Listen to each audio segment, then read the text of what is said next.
4월 13일 목요일 당신의 클래스를 높여드리는 아침. 상암동 클래스. 안녕하세요. 이가혁입니다. 안녕하세요. 김하은입니다. 오늘도 공기가 탁한데 그래도 기운 내서 시작해보겠습니다.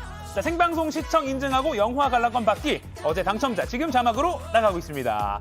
자, 오늘도 화면을 사진 찍어서요. 여러분의 페이스북이나 인스타그램에 올려주시면 추첨을 통해서 영화 관람권 보내드리겠습니다. 네, 올리실 때 샵 상암동 클래스 해시태그 꼭 붙여주시고요. 자, 그럼 오늘 준비한 소식 먼저 간추려드립니다. 미국 3월 소비자 물가지수 2년 만에 최저치, 1년 전보다 5% 상승에 그쳤습니다.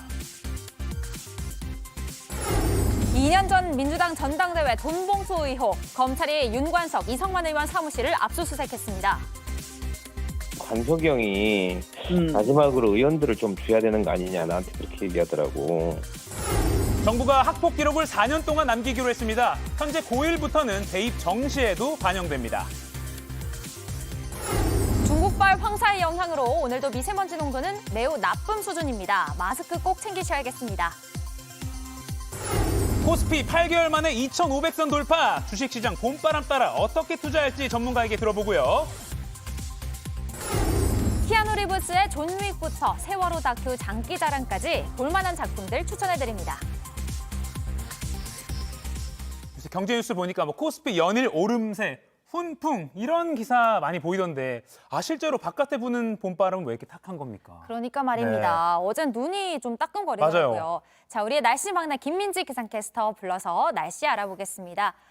김민지 기상캐스터, 오늘은 좀 특별한 곳에 나가 있다고 하는데 일단 거기가 어딘가요?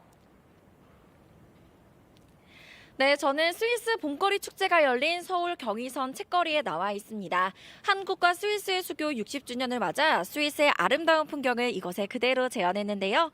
거리를 걷기만 해도 여행을 온 것 같은 기분이 듭니다. 스위스 봄거리는 5월 8일 어버이날까지 열린다고 하니까요. 가족과 연인과 함께 다채로운 스위스의 매력을 느껴보시는 건 어떨까요? 다만 나들이 하실 때는 마스크를 꼭 착용하셔야겠습니다. 어제 전국을 뒤덮은 황사는 이틀 정도 더 남아있겠습니다. 미세먼지 수치도 평소보다 10배 넘게 치솟아서 황사 위기경보도 관심에서 주의 단계로 격상됐습니다. 오늘 전국의 미세먼지 농도 매우 나쁨 단계가 예상됩니다. 올봄 최악인 이 황사는 내일 전국에 비가 온 뒤에야 해소될 전망입니다. 비가 오기 전까지는 대기가 많이 건조합니다. 서울을 비롯한 내륙 곳곳과 동쪽 지역에 건조특보가 발효 중입니다. 동해안을 따라 발효 중이었던 건조주의보는 일제히 건조경보로 강화됐습니다. 바람결도 아침까진 차갑습니다. 서울의 최저기온 6도로 어제와 비슷하고요. 체감온도는 이보다 더 낮아 쌀쌀하겠습니다. 낮부터는 기온이 점차 올라서 봄 기온을 되찾겠습니다. 현재 서울 6도, 춘천 2도, 전주 7도로 전국이 5도 안팎에 머물러 어제만큼 쌀쌀합니다. 낮 기온은 서울 20도, 전주, 대구 24도로 일교차가 크겠습니다. 지금까지 날씨 정보 전해드렸고요. 이어서 교통 상황 알아보도록 하겠습니다. 한국도로공사 나와주세요. 네, 출근길 교통의 화두도 역시 미세먼지인데요. 운전 중 창문 잘 닫고 내기 순환 모드로 설정해 두는 게 좋겠습니다. 출근길 정체 보겠습니다. 서울 시내도로 중 강변북로는 행주대교부터 동작대교까지, 또 북부간선로는 묵동 나들목과 원릉분기점 사이 양방향이 특히 막히고요. 고속도로 중에서는 군포와 안산 또 시흥 지역의 도로가 혼잡합니다. 이어지는 CCTV로는 미세먼지 상황과 정체 좀 같이 확인하시면 좋을 것 같은데요. 서쪽 지역의 미세먼지 농도가 특히 짙습니다. 지금 110번 제2경인선은 남동 나들목 부근 양방향으로 밀리고 있고, 김포 지역의 공기도 많이 탁한 가운데 100번 고속도로 김포 주변은 일산 방향으로 어렵습니다. 반대 일산에서 판교 쪽 정체는 도리분기점부터 수암터널까지 길고요. 50번 영동선 강릉 방향으로는 군포 일대로 9km 구간과 다시 한번 용인에서 양지터널까지 정체입니다. 안전띠 전좌석에서 착용해 주시고요. 고속도로 교통방송이었습니다.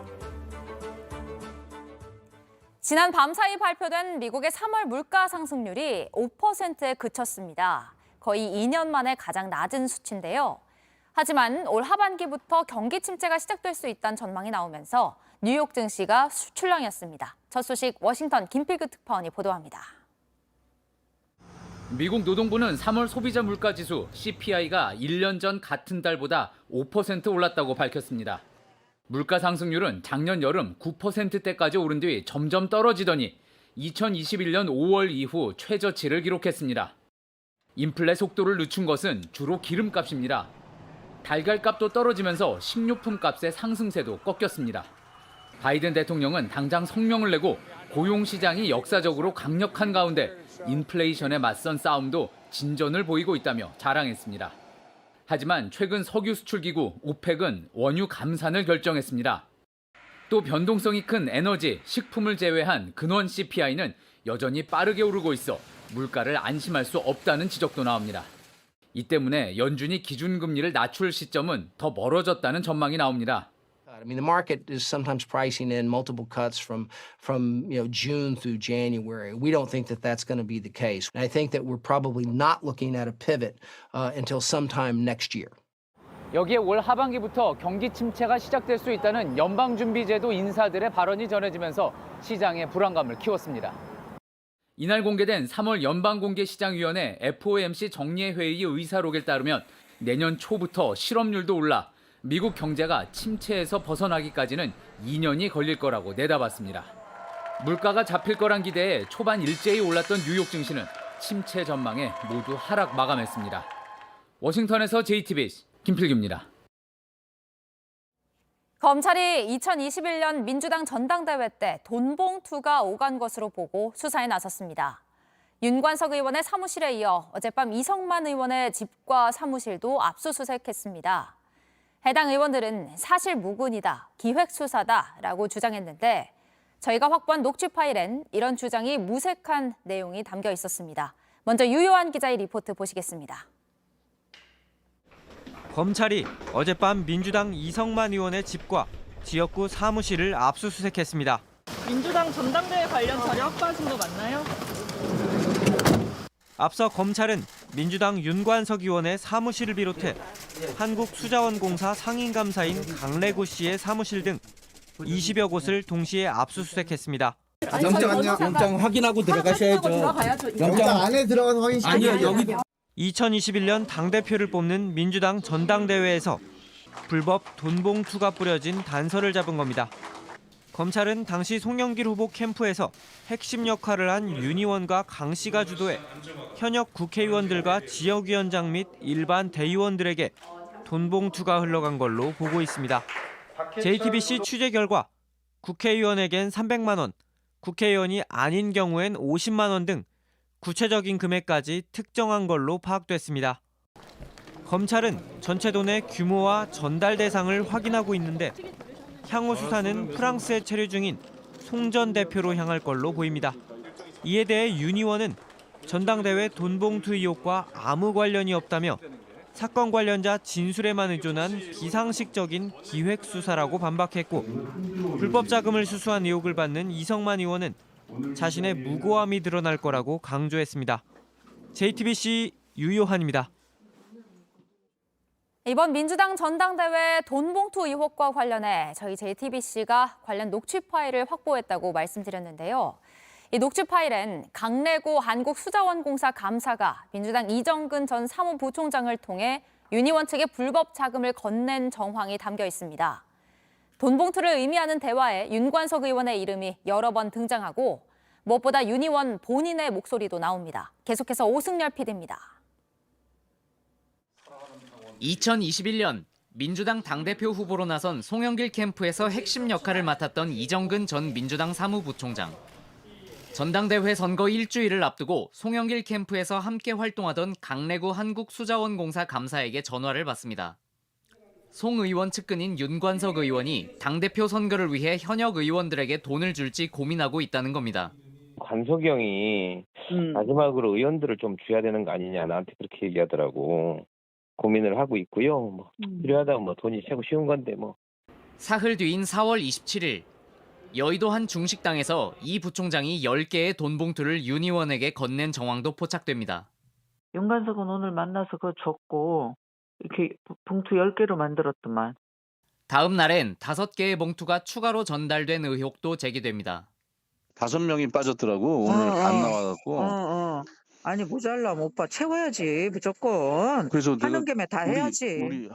윤 의원이 돈을 줬다는 사람들은 모두 수도권과 호남 지역 현역 의원들로 알려졌습니다. 해당 의원들은 취재진의 돈봉투 수수 의혹 질문에 당시 송 캠프에서 직책을 맡지도 현금을 받지도 않았다며 전면 부인했습니다. JTBC 오승열입니다. 정부가 학교폭력 근절을 위한 대책을 내놨습니다. 앞으로 학교폭력 가해 학생은 생활기록부에 기록이 4년 동안 남고 지금 고1이 대학에 가는 2026년부턴 대입 정시에도 반영됩니다. 임예은 기자입니다. 정순신 변호사 아들의 학교폭력 기록은 졸업 직전 삭제됐습니다. 원래 졸업한 뒤 2년 동안 보존해야 합니다. 하지만 반성 정도 등을 고려해 지울 수 있다는 예외 규정을 활용한 겁니다. 앞으론 어려워집니다. 우선 전학 등 학폭 기록은 4년 동안 남기기로 했습니다. 졸업 전 지울 순 있지만 피해 학생의 동의서가 필요합니다. 정 변호사 아들 사건처럼 시간 끌기를 막기 위해 소송 진행 상황도 확인해야 합니다. 지금까진 대입 수시와 달리 정시엔 학교폭력 기록이 거의 반영되지 않았습니다. 지금 고1이 대학에 가는 2026년부턴 의무적으로 반영해야 합니다.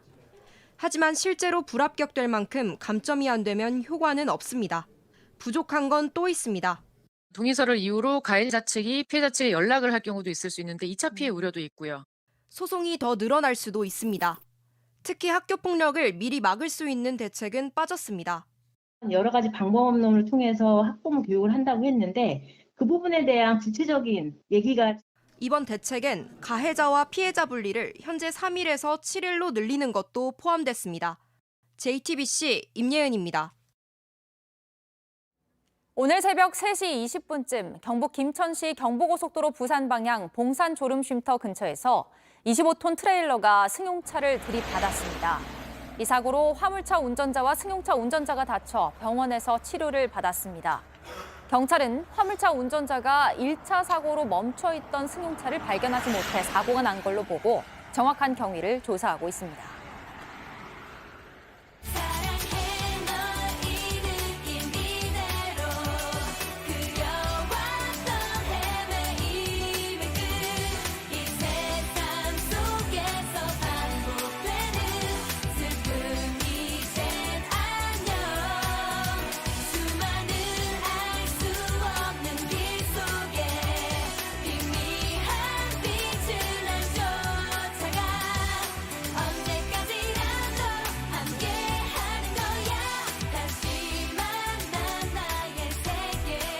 생방송 시청 인증하고 영화 관람권 받기 시청 인증 사진 찍어서요. 여러분의 인스타그램이나 페이스북에 올려주시면 추첨을 통해서 영화 관람권 보내드립니다. 샵 상암동 클래스 해시태그 꼭 붙여주시고요. 오늘도 도시락 이슈 이도성 기자 월드클래스 이용주께서 나왔습니다. 안녕하세요. 안녕하세요. 굿모닝 에브리원. 반갑습니다. 네, 안녕하세요. 국내 뉴스 알차게 알기 쉽게 전해드리는 도시락 이슈. 예. 네, 오늘 도시락 어떤 도시락이죠? 알차게 준비하라고 압박을 넣는 거예요. 네네. 알차긴 한데요. 네. 알겠습니다. 첫 번째 도시락 바로 뒤집어보도록 하겠습니다. 뒤집겠습니다. 네. 하나, 둘, 셋. 빠밤. 30년 버티면 무효. 물음표죠. 이게 늘 찬반 논란이 있는 사형제 관련 소식입니다. 네. 현행법상 사형 집행은 시효가 30년인데요. 그러니까 사형 선고를 받고도 30년 동안 이 집행을 하지 않는다면 풀어줘야 될 수도 있다. 이런 이야기입니다. 그래서 법무부가 최근 이 시효를 없애겠다고 했습니다. 저 몰랐는데 30년이군요. 그럼 선고받고 30년이 지나면 진짜 무효가 되는 거예요? 일단 그렇게 볼 여지가 이제 법적으로 이제 애매한 부분이 있다는 거죠. 형법을 보면 사형이 확정된 뒤 집행하지 않고 30년이 지나면 시효가 완성돼 형 집행을 면제한다라고 규정하고 있습니다. 이를 놓고 30년이 지나면 석방해야 한다는 의견과 사형 대기는 시효가 진행되지 않아 계속 구금이 가능하다는 의견이 엇갈리고 있는데요. 이게 명확하지가 않은 겁니다. 아니 근데 이 사형 선고를 받으신 분들은 외람된 말씀이지만은 사형을 하는 게 맞지 않을까요? 외람된 말이었습니다. 이거는 거의 반대 토론해야 될 얘기긴 하죠. 왜냐면 제 얘기는 뭐냐면은 학자금 대출도 30년 지난다고 해서 그게 다 없어지는 건 아니잖아요. 갚아야죠. 근데 사형 선고를 받았는데 30년 지났다고 없어지는 게 말이 되냐? 이런 죗값을 얘기예요. 응당 치러야 된다는 취지인 그쵸. 거죠. 아하. 거기에 대해서 이제 찬반 논란이 계속 있으니까요. 제가 조금 전에 나갔던 화면이 옛날 이제 신문 기사인데요. 현재 사형수가 모두 59명입니다. 네. 그중에 최장기 사형수가 현재 66살인 원모 씨입니다. 지금 나가는 저 사건의 범인이었는데요. 1992년 아내와의 갈등 끝에 여호와의 증인 신도들이 예배하는 장소에 불을 질렀습니다. 아이고, 네. 이때 15명이나 숨지고 20여 명이 다쳤는데요. 이듬해 사형이 확정돼서 사형 대기자로 살았습니다. 그리고 올해 11월이면 딱 30년이 되거든요. 화면 하나 더 보여드릴게요. 네. 네, 지금 나오는 이 화면, 이게 원 씨가 2년 전에 지인에게 쓴 손편지입니다. 사형 집행시효인 30년을 계산하는 내용이 담겼는데요. 30년이 지나면 사형을 집행할 수 없다는 걸 알고 있었던 겁니다. 근데 뭐 명확한 규정이 없다고 했잖아요. 그러니까 법무부가 법을 바꿔서 시효를 없앤다는 건가요? 네, 그거를 명확하게 하기 위해서 개정한다 뭐 이런 취지인데요. 형법 77조에 사형을 제외한다라는 문구를 새로 넣겠다는 겁니다. 그리고 78조에 이 사형, 저 밑에 있는 저 사형 부분을 빼버리겠다는 거고요. 이 법무부는 법 해석에 따른 논란을 방지할 필요가 있다고 설명했는데 이렇게 되면은 원 씨를 비롯해서 현재 수감된 사형수의 집행시효가 모두 사라집니다. 그 지금 30년. 표가 나왔는데 아까 그러니까 삭제해서 30년 그걸 뺀다는 거죠. 그러니까 30년 시효를 30년보다 뺀다. 이제 원래 다른 형도 같이 있는데 네네. 사형을 제외한다. 아. 그 시효에 대해서 사형은 그 시효를 제외한다. 네, 지금 아랫부분에 지금 가로 열고 맞습니다. 삭제 이렇게 바꿀 거다라고 네, 일단 알린 맞습니다. 거군요. 왼쪽과 오른쪽을 비교해 보시면 되는데요. 근데 이게 또 이 사형제 찬반과 더불어 이 반대 의견이 적지 않습니다. 이게 법적인 다툼이 불거질 여지가 충분히 있는 상황이거든요. 이 사형제 역시 현재 헌법재판소에서 3번째 올라갔는데 위헌 심판을 기다리고 있습니다. 아직 진행 중이니까요. 이건 또 새로운 소식 나오면 꼭 좀 전해주시고요. 네. 자, 다음 도시락 또 볼까요? 네, 두 번째 도시락, 제가 좋아하는 햄버거 도시락. 조만간 또 먹으러 가야 될 텐데. 자, 뒤집겠습니다. 하나, 둘, 셋. 빠밤. 빈 식당에 누군가, 비어있는 식당에 누군가 찾아왔습니다. 계산대까지 뒤졌다고 해요. 이게 어떻게 된 일인지, 이 사람이 누군지 한번 영상 먼저 보시죠. 네, 지난해 9월 소고기 프랜차이즈인 이차도의 한 가맹점입니다. 한 남성이 들어와서 저기 뭔가 뒤지잖아요. 계산대 앞에 서서 서랍 열고 뭐 영수증도 확인하고 심지어 휴대전화 카메라를 켜서 사진까지 찍었습니다. 근데 이 사람 이 가맹점 관계자가 아니었어요. 네? 아니었어요. 누구였을까요? 이 가맹점주 이야기 들어보시죠. 네. 직원들이 일찍 오는 경우가 있어요. 저희가 5시 오픈인데 그래서 제가 30분 전에 이제 항상 그 경기 해제해놔요. 근데 이제 그 저희 본사 바이저가 그거를 알고 미리 와서 이렇게 보더라고요. 지금 저분이 지금 저렇게까지 막 가게 이거저거로 막 들여다보는데 주인이 아니에요? 가맹점주는 아닌 거죠. 그러면은 뭐 본사에서 보낸 사람이다. 네. 미리 얘기를 하고 왔습니까? 얘기를 안 하고 온 것 같아요. 가맹점주가 어떻게 된 일인지 물었더니 불시 점검이라고 했답니다. 네, 군부대도 불시 점검. 아니고. 그렇죠. 군부대에서는 하죠. 이 가맹점에서 파는 고기를 본사가 아닌 다른 곳에서 산 건 아닌지 확인했다고 하고요. 이 가맹점주는 이래도 되는 건가 싶었는데 본사 측은 이게 본사의 권리라는 입장이랍니다. 근데 아무리 뭐 본사랑 가맹점이라고 해도 저는 사실 처음에 뭐 훔쳐가려고 하는 건가 뭔가 싶었거든요. 근데 막 들어와서 이렇게 뒤져도 되는 거예요?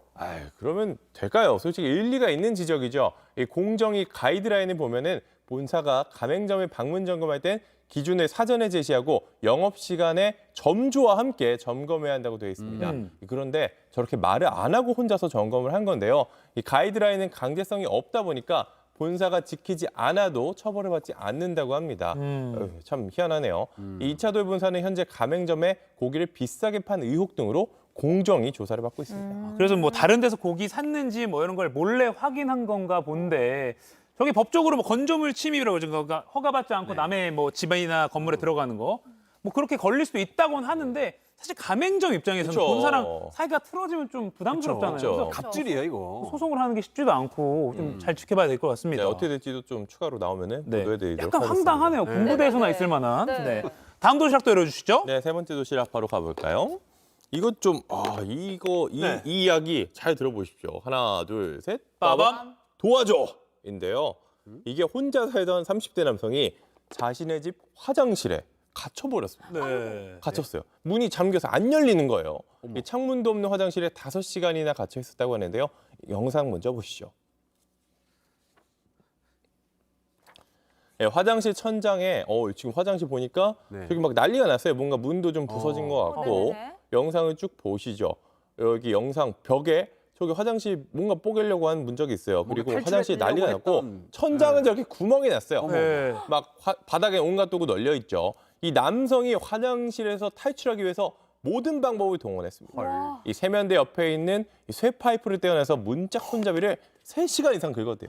문 열려고. 천장도 뚫고 나가려고 시도를 했는데 여의치가 않아서 실패를 했다고 합니다.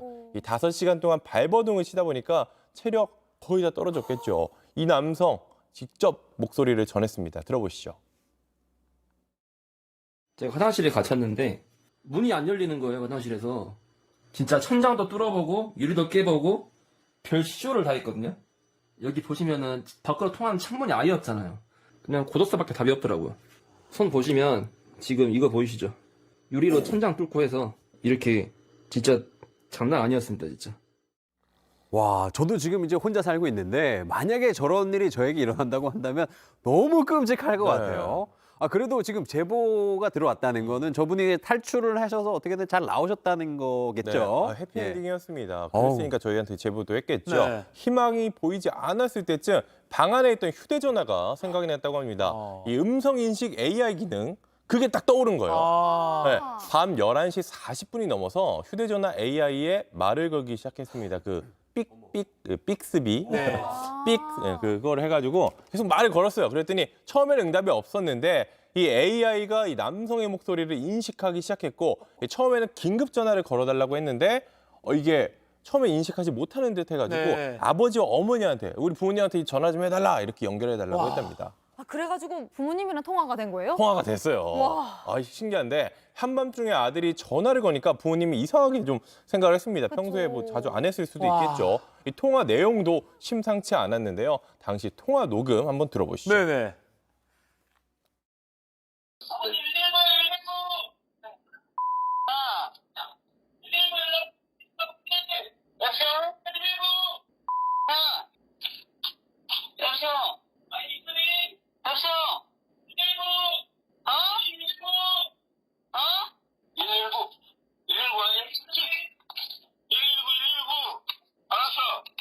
아이고.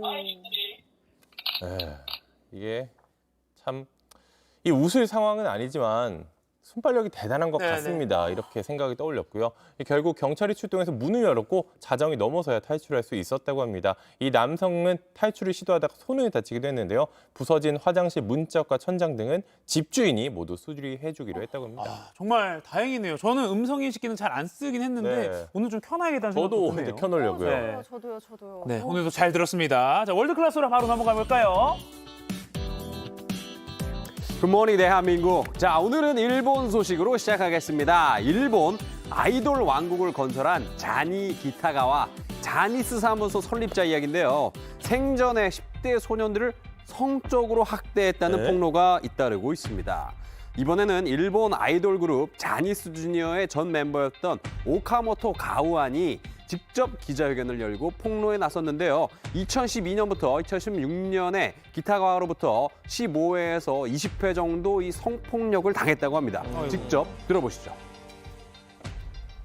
初めて性行為を受けたのは2012年3月中学を卒業する直前だったと記憶しています。ジャニーさんは足のマッサージを始めて手がだんだんと上がっていきパンツの上から性器を触られました。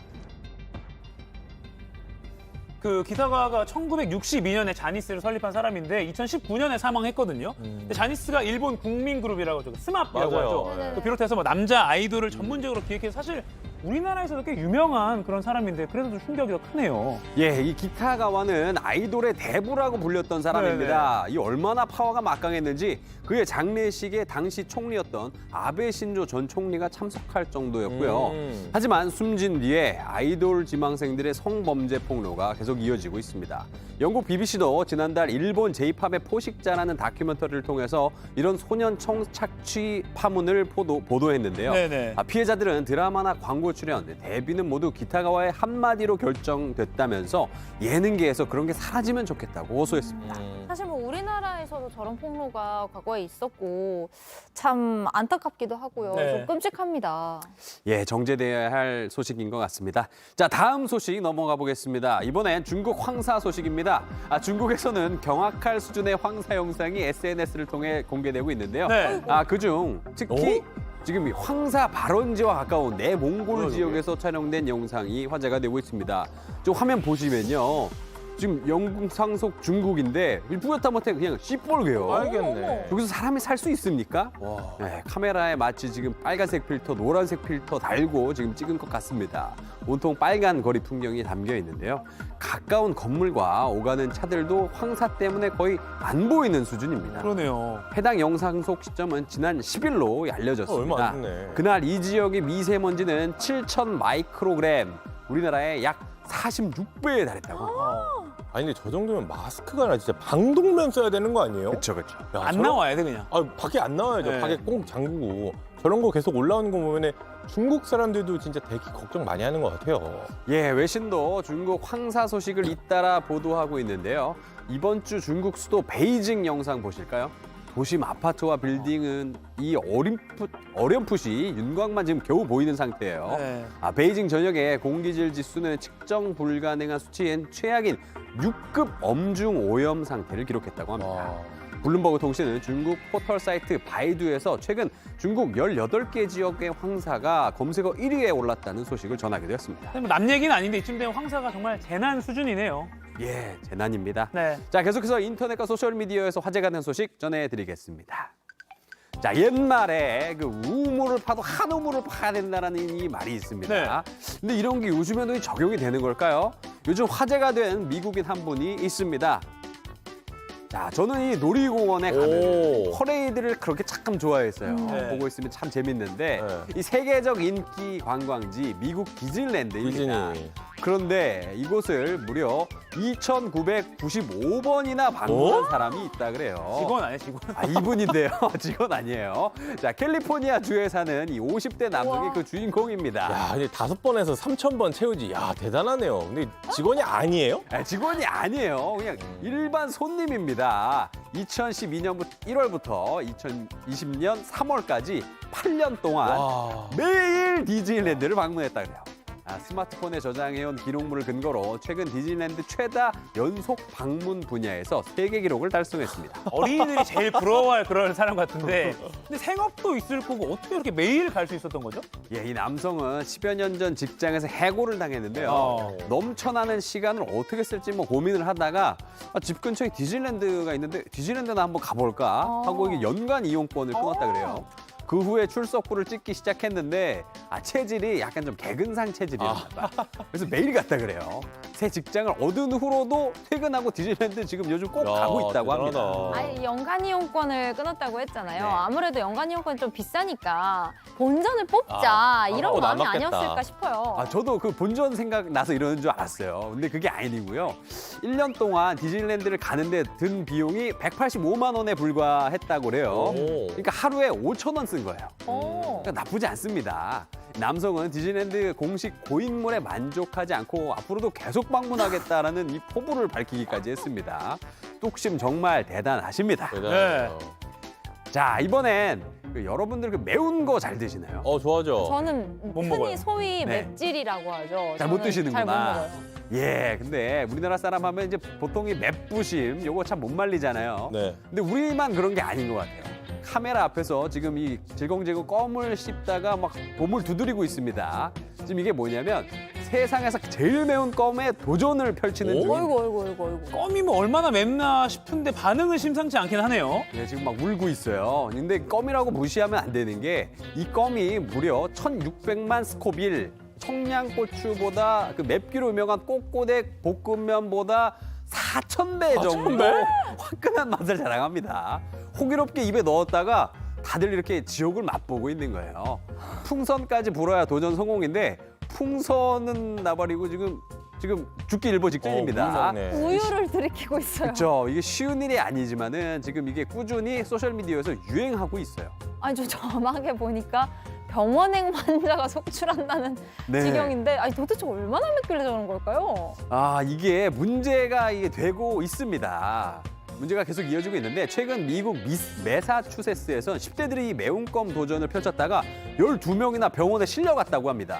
그래서 당국 경찰이 이거 하지 말라면서 경고하고 나섰습니다. 근데 하지 말라 그러면 더 유명해지고 그럼 더 하고 싶잖아요. 그렇죠. 경찰 말에 따르면 이 껌에 시위 진압용으로 쓰는 호신 스프레이 성분 같은 게 있었다 그래요. 맞아. 그래서 침이랑 삼키면 구토나 호흡 곤란 증세가 올 수도 있으니까 이거 절대 하지 말라고 막 이런 얘기가 나오고 있습니다.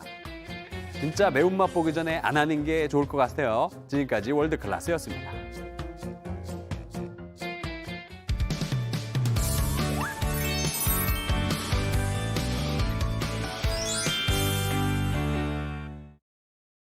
네, 지금 시각 8시 29분입니다. 저 같은 경알못, 경제를 잘 알지 못하는 사람을 위한 당장 내 돈이 되는 지식, 머니클래스 오늘의 키워드 먼저 보시죠.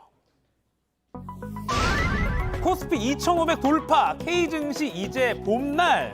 빨간 글씨네요. 우리나라 코스피가 약 8개월 만에 2,500선을 넘어섰습니다. 한동안 주가 그래프가 마치 상자 안에 갇힌 것 같더니 이 박스를 뚫고 오르면서 드디어 주식시장에도 봄날이 오는 건가 하는 기대가 커지고 있습니다. 자, 코스닥 지수도 올 들어 30% 넘게 급등했는데 이 상승률은 세계 주요 43개 주가 지수 중에 1위라고 하네요. 자, 그렇다면 내가 가진 주식도 오를 수 있을까요? 오른다면 어디까지 갈까요? 전문가와 얘기 나눠보겠습니다.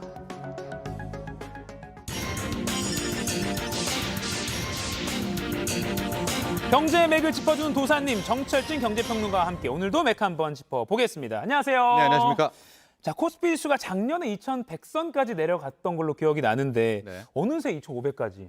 왜 그런 건가요? 2,500. 네. 우리가 2,500을 본 게 이제 작년 8월 때 봤었거든요. 그 뒤로 주가가 아주 급락을 했었었죠. 네. 그래서 2,100선까지도 막 떨어지면서 여기 보시죠. 9월이었습니다. 네네. 그러면서 2,000이 깨지네 만회하다가 다시 반등을 했는데 몇 차례 저 2,500을 탈환을 시도를 했는데 다 실패를 했습니다. 그리고 엊그제 한번 2,500을 넘었고 어제 이제 상당히 좀 큰 폭으로 오르면서 거의 8개월 만에 2,500이라는 숫자를 다시 보게 됐었는데요. 네. 뭐 여기에 대한 이유 자세히 설명하겠지만 크게 업종별로는 2차 전지 업종이 받쳐주는 가운데 여기에 뉴스 보셨죠? 삼성전자가 전적 감산을 결정하면서 네. 반도체 업종의 상승이 더해져서 2,500이라는 깔딱 고개를 넘게 됐고요. 또 재료적인 측면에서는 우리를 많이 괴롭혔던 금리 인상, 이 긴축에 대한 이슈가 상당히 완화되면서 2,500 탈환에 성공했다. 이렇게 분석해 볼 수 있겠습니다. 사실 2,500이 좀 뭐 상징적인 숫자인가요? 기사가 많이 나오더라고요. 기술적 분석으로는 실은 2,500은 오히려 크게 중요하지는 않는데 뭐 주식도 그렇고 경제도 그렇고 심리가 중요하잖아요. 네네. 심리적 라인으로 하도 2,500을 못 가니까 이제 2,500이라는 거에 방점이 찍혀 있었던 것 같습니다. 그렇군요. 자, 그리고 이제 코스닥 시장 상승세도 만만치 않거든요. 네. 그때 2주 전인가요? 우리 정철기 평론가님께서 2차 전지 그 주가도 분석해 주셨는데 그게 또 이렇게 이후에 올랐더라고요. 그렇습니다. 앞서 이제 말한 것처럼 업종별로는 2차 전지라는 이 종목군들이 탄탄하게 받쳐주면서 이제 시장을 끌어올린 것이고요. 네. 특히 코스닥에 뭐 유명했던 에코프로 삼형제를 비롯해서 네.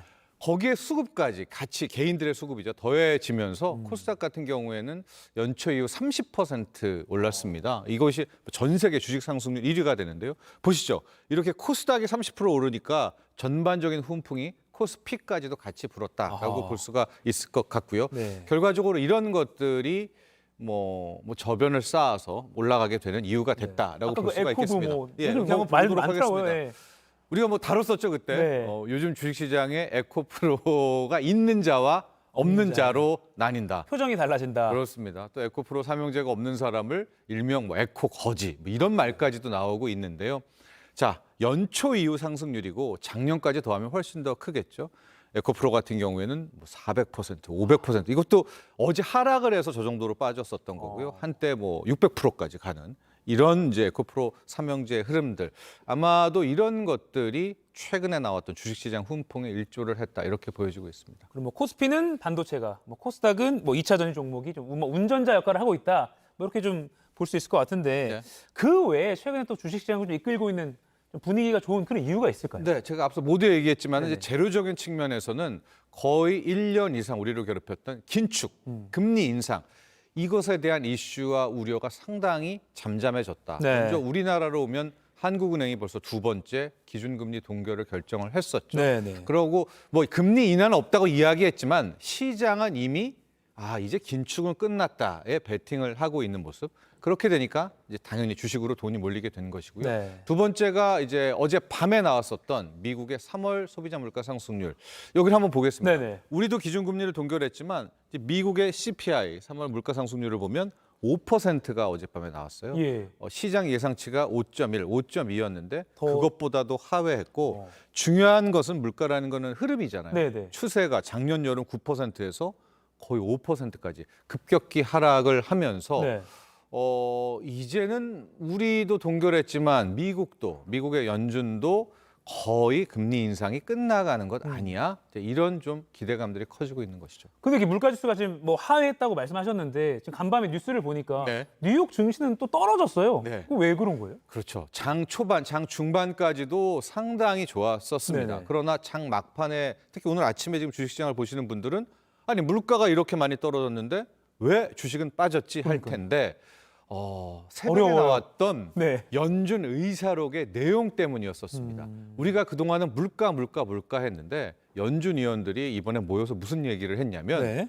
오히려 기준금리를 그만 올려라 말한 위원이 4명이나 됐고요. 네. 이분들이 모여서 연말께 경기 침체에 빠질 수 있다라는. 그러니까 이제 우리는 한동안 물가, 금리 뭐 이런 얘기를 했는데 오히려 이 사람들은 경기가 나빠질 거야. 경기 침체에 대한 우려를 하면서 네. 시장이 갑자기 이제 시선을 경기 쪽으로 확 틀어버리면서 좀 시장이 어렵죠. 네. 물가만 떨어지면 모든 게 다 잘 될 줄 알았더니 그러니까요. 또 물가가 떨어지니까 경기가 나빠질 거야라는 경기 변수가 새롭게 등장하게 된 겁니다. 국면이 확 바뀌는 그런 느낌인데. 바뀐 거죠. 네. 자, 근데 그러면 다시 우리 시장으로 넘어오면 네. 코스피 2,500 뚫고 더 올라갈 거라고 보세요? 어떠세요? 뭐 제가 여기서 올라간다, 만다 이렇게 볼 게 아니라 항상 우리는 주식할 때 지표와 흐름을 보고 쫓아가는 거잖아요. 네. 그래서 저는 한 3가지 정도를 우리가 지켜봐야 된다라고 보여지는데요. 첫 번째가 수급적인 측면에서는 역시 누가 뭐라고 해도 달러 약세입니다. 우리가 느꼈지만 작년 하반기에 킹달러, 갓달러 하면서 네. 모든 돈들이 달러로 향했잖아요. 좀 신기하죠? 네. 그런 국면이 나오면 안 돼요. 아하. 그래서 첫 번째는 약달러가 지속이 돼야 된다. 그래서 달러 약세 이 말이 나오는지를 체크를 해봐야 아하. 되겠고요. 네. 두 번째가 원자재 시장에서의 국제 유가입니다. 지금 우리는 뭐 어젯밤 오늘 새벽도 봤지만 이제 금리 인상 끝났다. 뭐 물가 잡혔다라고 이야기를 하지만 만에 하나 유가가 또 튀어오르면 이 긴축이 또 옵니다. 네. 이 이슈가. 그래서 어느 정도 레벨이냐. 80에서 100달러 선에서 움직이는 것이 가장 좋습니다. 네. 근데 오히려 유가가 또 80달러 밑으로 떨어지잖아요. 그러면 경기 침체다 해서 또 시장이 싫어해요.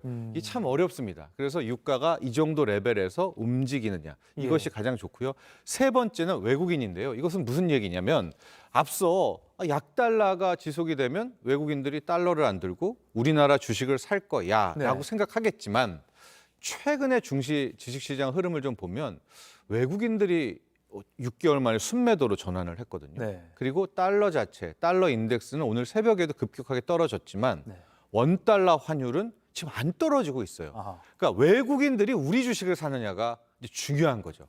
달러 약세지만 외국인들이 우리로 와야 되는데 그 달러를 들고 달러로 우리로 안 오고 다른 곳으로 간다면 실은 이제 2,500을 유지하기도 상당히 힘든 그런 국면이 될 것 같고요. 이렇게 3가지 키워드. 네. 약달러가 지속되느냐, 네. 유가가 80에서 100달러 유지되느냐, 네. 그 외국인들의 순매수 흐름. 이게 중요한 변수다. 요 눈을 가지고 봐라. 네. 알겠습니다. 마지막으로 그러면요. 2,500 넘고 이제 계속 좀 훈풍을 불기를 바라는 사람들이 많긴 할 것 같은데 이 시기에 이제 주식 투자를 하려는 사람들에게 조언을 좀 해주시죠. 저는 실은 이제 2,500보다 제가 보는 이제 지수 때는 작년 6월 12일 때 2,550과 2,600 사이에 큰 구멍이 있습니다. 이걸 갭이라고 하는데 2,600에서 훅 점프하면서 뛰어내렸거든요. 네. 그 2,550에서 2,600의 요 갭을 빨리 메워야 돼요. 근데 너무나 안타깝게도 어제 2,550까지 갔잖아요. 네네. 그리고선 그 갭을 또 못 메웠습니다. 그러니까 거기서 여기서 또 미끄러지면 그 있었던 구멍과 갭이 상당히 큰 저항으로 남게 되니까 기술적으로는 그 국면을 뛰어넘느냐를 먼저 보셔야 되겠고요. 네. 두 번째는 새롭게 등장한 경기 변수입니다. 이제 또 경기 침체 이걸 가지고 갑론을박할 겁니다. 예, 그래서 이 경기가 생각보다는 안 나빠. 이런 쪽에 어떤 증명되는 지표들을 집중하셔야 될 것 같습니다. 알겠습니다. 지금까지 머니클러스 정철진 경제평론가와 이야기 나눠봤습니다. 고맙습니다.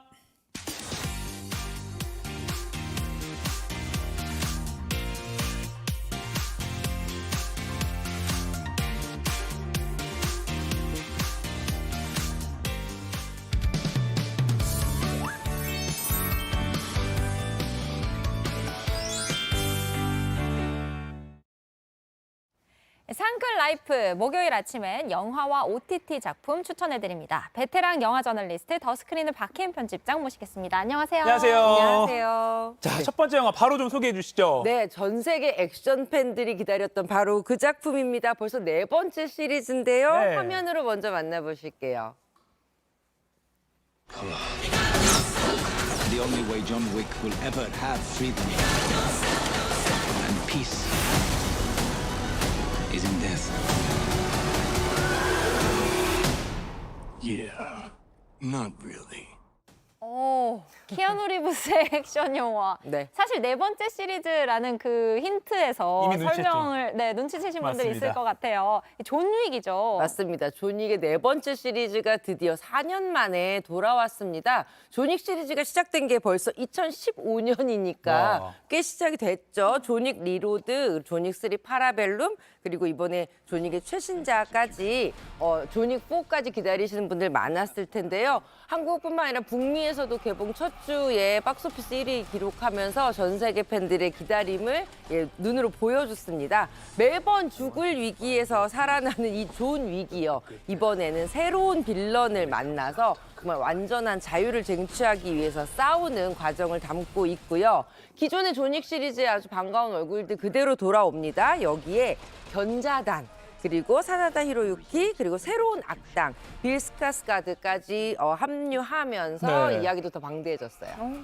또 키아누 리브스 하면은 본인이 직접 스턴트 연기까지 다 소화하는 배우잖아요. 네. 그럼 이번에 시원한 또 액션 기대해볼만 하겠죠? 예, 키아누 리브스가 올해로 이제 나이가 환갑입니다. 환갑이에요? 예, 내년이면 환갑인데요. 그럼에도 불구하고 지금 말씀하신 것처럼 실제로 액션을 스턴트 없이 소화하기로 유명하고요. 네. 이번 작품에서도 거의 12주간의 아주 강도 높은 훈련을 통해서 뭐 여러 가지 180도 회전 드리프트라든지 다양한 총격 액션을 직접 소화를 했고요. 또 하나는 이번 영화는 3시간에 가까운 러닝타임을 자랑을 하는데 네. 그 러닝타임 동안 뭐 굉장히 박진감 넘치는 액션 장면들뿐만 아니라 프랑스, 독일, 요르단, 일본 같은 아주 새로운 로케이션을 또 보여주는 화려한 재미가 있습니다. 또 하나는 견자단 배우가 또 나오잖아요. 네. 진짜 액션으로 승부하겠다라는 어떤 자신감이 보이는데요. 뭐 주짓수나 쌍절곤, 검활, 자동차 이런 정말 다양한 액션 요소들을 그야말로 러닝타임 내내 꽉꽉 눌러 담았다고 말씀드릴 수 있어요.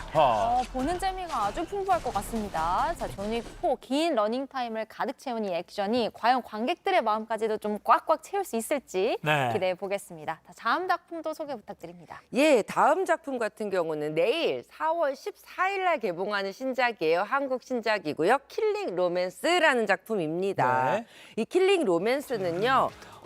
굉장히 사랑받은 톱스타가 어느 날 섬나라의 억만장자와 사랑에 빠져서 결혼을 하고 동화같이 네버 해피엔딩을 기대하려는 그 찰나에 알고 봤던 이 남편 사이코인 거예요. 예, 폭력과 가스라이팅을 일삼으면서 아내를 그야말로 인형처럼 만들어버리는 그를 이제 상대하고 대적하기 위해서 그야말로 힐링 로맨스 해버리는 작품이라고 말씀드릴 수 있고요. 지금 영상 보시는 것처럼 이한이 그리고 이선균 공명 배우 지금까지 이런 얼굴 본 적이 있었나 하실 정도로 새로운 얼굴 보여주는 그런 아주 독특한 코미디 작품입니다. 아니, 약간 남편이 사이코인 거예요 하는데 이성균 씨 표정이 네. 누가 사이코인지 알 것 같은 그런 바로 나왔는데 예사롭지 않은 장면들이 많아요 지금. 맞습니다. 이 작품 보시면 오 한국에서 이 정도의 상상력이라고 생각하실 수 있을 거예요. 발리우드식 뮤지컬부터 시작해서 그랜드 부다페스트 호텔 같은 어떤 코미디와 색조까지 보여주고요. 누가 만들었느냐? 남자 사용 설명서라는 작품으로 그야말로 B급 코미디계의 파란을 일으켰던 이원석 감독이 다시 만든 작품입니다. 이한이 이선균 배우가 이번에는 지금까지 단 한 번도 보여준 적 없는 얼굴을 보여주겠다라면서 B급 장면들을 만들었어요. 네. 화면 한번 같이 보시면 제가 말로 표현할 수 없는 그 코미디들 보실 수 있을 겁니다. 네, 좋습니다. A star was born. 양으로 승부하는 초대형 수박만 정형용. 마샤, 라라텐. 대한민국엔 곧 대재앙이 몰아치고 말 거예요. 땅도 돈도 나 많아서 이름이 나야 조나단 나. This is my car. This is my car. 아, 진짜 예사롭지 않습니다. 근데 이렇게까지 뭔가 작정하고. 딱 느낌 자체가 이렇게 웃긴 영화는 정말 오랜만인 것 같거든요. 네. 이 두 배우가 서로 만날 거라고 예상하기도 쉽지 않았고. 되게 오랜만에 한 작품인 거죠? 네네네. 드라마 파스타 이후에 13년 만에 이성균 배우, 이한희 배우가 이번에 다시 만났고요. 지금 말씀하신 것처럼 이 영화의 가장 큰 무기는 이 캐릭터성이라고 말씀드릴 수 있을 것 같아요. 이선균 배우는 이번 작품에서 조나단이라는 굉장히 부유하지만 또 굉장히 사이코인 어떤 네. 캐릭터를 연기를 했는데 정말 모든 것이 투머치라고 할 수 있어요. 머리끝부터 발끝까지, 분장부터 연기까지. 투머치예요. 네, 그럼에도 불구하고 이 이선균 배우가 이것들을 소화하는 과정들 보시면서 이선균 배우의 연기 스펙트럼 다시 한번 확인하실 수 있을 것 같고요. 이한희 배우는 뭐 이미 천만 영화 극한직업에서부터 굉장히 다양한 드라마에서 굉장히 과장된 것 같지만 전혀 그렇지 않게 자연스럽게 코미디를 소화하는 모습들 보여줬었잖아요. 네. 이번 작품에서도 그녀의 능력을 확인하실 수 있고 또 공명 배우의 아주 새로운 모습도 만나실 수 있습니다. 한국에 이런 코미디 영화 한 편쯤은 있어야 되는 거 아니냐라는 생각으로 두 배우가 의기투합했다고 해요. 네, 색감도 굉장히 예쁜 것 같은데 기대가 됩니다. 자, 또 네. 바로 세 번째 작품으로 넘어가 보죠. 네, 이번에는 뭐 특별한 소개 필요 없을 것 같습니다. 이 배우들 얼굴만 딱 봐도 눈길을 사로잡는 이 작품, 예, 화면 먼저 만나보실게요. 네.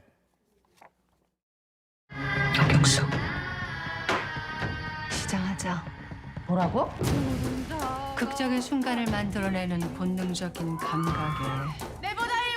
필터링 없는 돌직구. 서울시장하자고. 역대급 또라이네.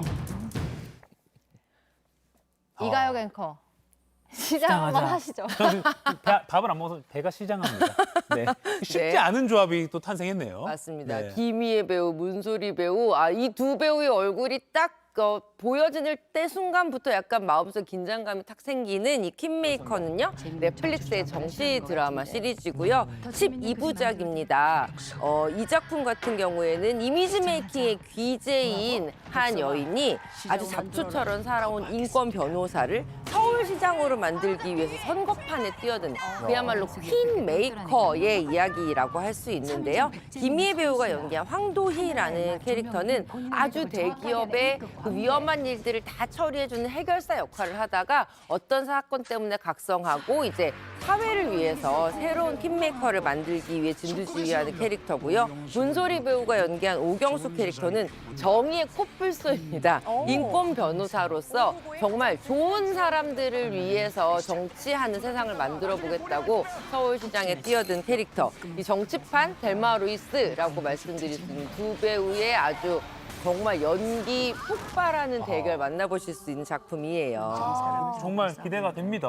네. 자, 그리고 또 마치기 전에 오늘은 특별히 하나 더 네. 다큐 영화를 또 준비하셨죠. 예, 맞습니다. 오늘은요, 다큐멘터리 영화 장기자랑 간단히 소개해드리고 싶었어요. 네. 이 세월호 희생자 엄마와 이 생존자 엄마가 함께 연극 무대를 준비하는 과정을 담고 있는 다큐멘터리인데요. 네. 이 작품 왜 말씀드리냐면 이 세월호의 엄마들이 울고 울고 화내고 이런 피해자의 틀에 갇혀 있지 않고 서로를 정말 인간 대 인간으로 대하면서 그리고 서로의 친구이자 이웃으로서 자신의 상처들을 회복하고 또 이 삶을 살아가는 과정을 담고 있는 다큐멘터리라는 점에서 굉장히 저는 중요하다는 생각이 들었고요. 이 엄마들이 준비한 연극의 내용이 정말 마음을 참 무너지게 만드는데요. 네. 이 고등학생들이 모두가 제주도에 무사히 도착하는 이야기를 연극으로 만드는 과정이에요. 네. 다큐멘터리 많이 보여줄 수 있는 그 진심, 진정성 그리고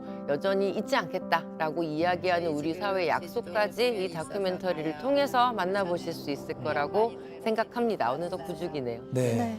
저도 관심 있어서 기사를 좀 찾아보니까 그 감독이 말씀하신 대로 피해자 하면 이게 좀 뭐 밥도 먹지 말아라 뭐 이런 식의 네티즌 댓글도 나오고 할 정도인데 그런 게 아니라 정말 우리 가까운 이웃 그냥 평범한 엄마들이다.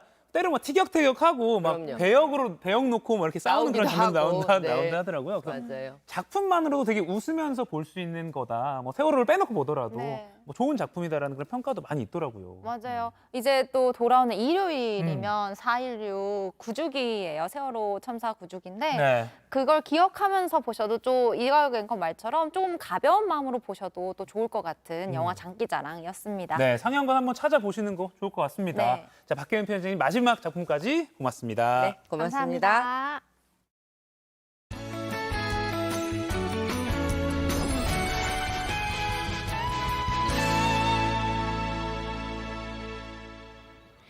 거리를 걷기만 해도 여행을 온 것 같은 이것은 바로 스위스 봄거리 축제가 열리는 서울 경의선 책거리입니다. 한국과 스위스의 수교 60주년을 맞아 스위스의 아름다운 풍경을 이곳에 그대로 재현했는데요. 5월 8일까지 열리는 스위스 봄거리에서 가족과 연인과 함께 즐거운 시간 보내시는 건 어떨까요? 다만 나들이 하실 때는 마스크를 꼭 챙기셔야겠습니다. 어제부터 전국을 뒤섞인 황사는 내일까지도 이어지겠습니다. 황사 위기경보도 관심에서 주의 단계로 격상됐는데요. 오늘 전국의 미세먼지 농도 매우 나쁜 단계가 예상됩니다. 올봄 최악인 이 황사는 내일부터 전국에 비가 온 뒤 해소될 전망입니다. 비가 오기 전까지는 대기가 많이 건조합니다. 서울을 비롯한 내륙 곳곳과 동쪽 지역에 건조특보가 발효 중입니다. 동해안을 따라 발효 중이었던 건조주의보는 일제히 건조경보로 강화됐습니다. 오늘은 전국이 맑다가 오후에 구름 많아지겠습니다. 내일과 모레는 전국이 대체로 흐리겠고요. 강원 영동은 오늘 오후까지 강한 바람이 불겠습니다. 현재 서울 8도, 전주 대구 10도, 부산 15도로 약 1시간 전보다 2에서 3도가량 올랐습니다. 낮 기온은 서울, 춘천 20도, 광주, 대구 24도로 일교차가 크겠습니다. 내일 충청 이남 지역을 시작으로 토요일 전국에 비 소식이 있겠고요. 비가 오고 나면 아침에 반짝 쌀쌀해지겠습니다. 비가 내리는 지역은 건조특보도 해제될 전망입니다. 오늘 미세먼지 수치가 평소보다 10배나 높습니다. 호흡기 건강을 위해서 마스크 잊지 마시기 바랍니다. 날씨였습니다. 네, 방금 그 김민지 기상캐스터 뒤로 이렇게 알프스 산 같은 그 빙산이 보이는데요. 서울 마포구에 있는 경의선 책거리 이렇게 스위스 봄거리로 조성해 놓은 이렇게 새롭게 보이네요. 네네. 여행하는 느낌도 들고. 네. 저희 가서 그 스위스는 또 요들송이잖아요. 요럴레이 요럴레이 요럴레이. 아닙니다. 요러레이디 요레이디 요러디 요러디요. 오. 상클레이디. 왜 이렇게 잘하죠? 알프스에 하이디가 있다면 요들송을 부를 줄 아는 상클레이디 상클레이디. 여기 있습니다, 여러분. 네, 5월 8일까지 한다고 하니까요. 또 가정의 달 아이들과 부모님 모시고 다녀오시면 좋을 것 같습니다. 근데 이 오게티라고 해야 되겠죠. 네. 이 스위스 봄거리로 조성을 했지만 오늘 우리나라 공기는 스위스 공기가 평소보다 아니에요. 지금 황사가 10배나 높다고 했어요. 그러니까요. 네. 그게 아쉽네요. 그러니까 내일 오전까지는 일단 공기가 확실히 안 좋다고 하니까 그 이후에 일기예보 추가로 좀 확인 잘 해보셔야겠습니다. 네, 공기는 탁하지만 마음만은 상클하게 보내시기 바랍니다. 저희는 내일 아침 8시에 찾아뵙겠습니다. 여러분 오늘도 상클하세요. 요럴레이 요럴레이 요럴레이. 요럴레이 요럴레이 요럴레이.